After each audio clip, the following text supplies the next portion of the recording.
Hi there. Welcome to Wednesday Wisdom. Let me ask, how many of you have turned up today with a mask on? Do you realise you're wearing a mask? Some people know they're wearing a mask because they're not bringing their full self to work. They do not want to show their full self in front of their colleagues, their peers, or their teams. But how often has the mask started to slip? How often has the mask come away when you least expect it? And actually, wearing a mask, how has it served you, realistically? To give you a story behind this mask, gosh, many years ago, a friend and myself were invited to an evening do. I think it was up in Birmingham. And they said it was a masked ball.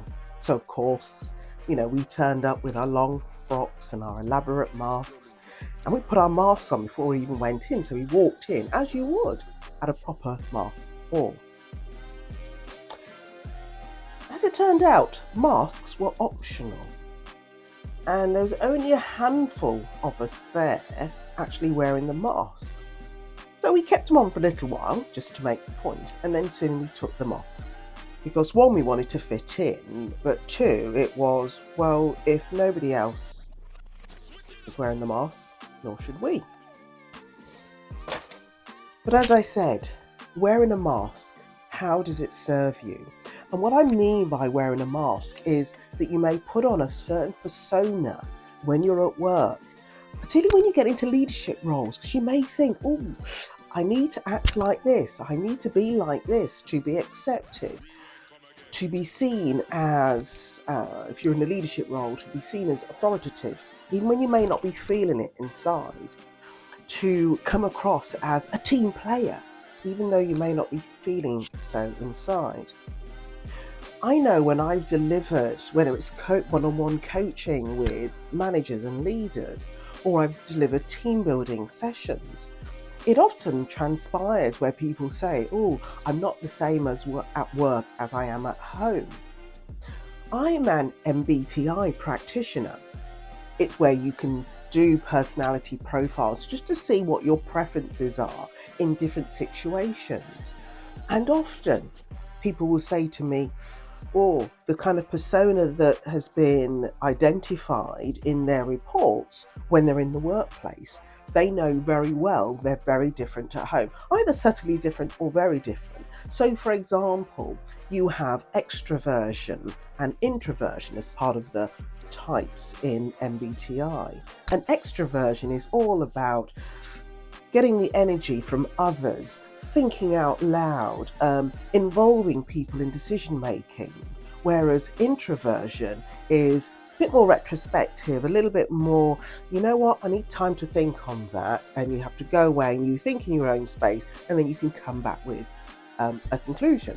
Often people say they're extroversion at work, but they're more introversion when they're at home, or vice versa, because sometimes they think they need to be a certain way.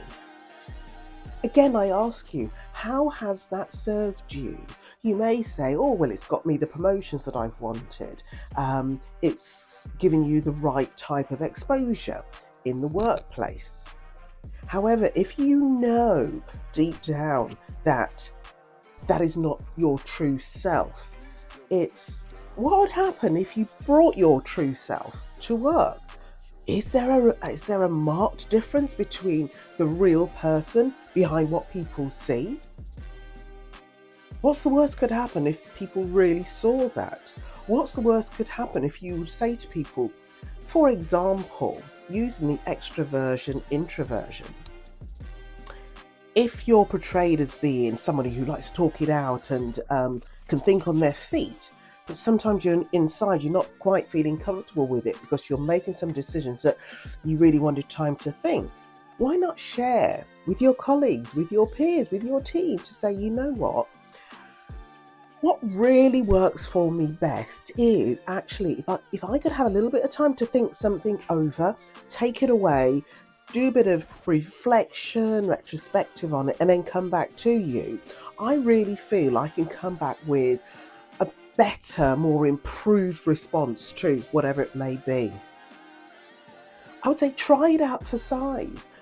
Talk to a trusted friend initially, somebody that you trust even in the workplace or part of your team, to say, actually, when I work in this way, this is kind of how I feel, or what I think needs to be seen.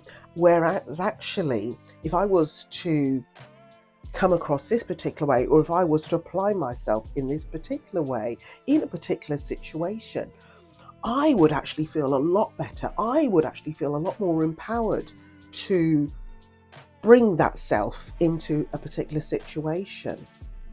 So try it for size. Just remember, you don't always have to come with a mask.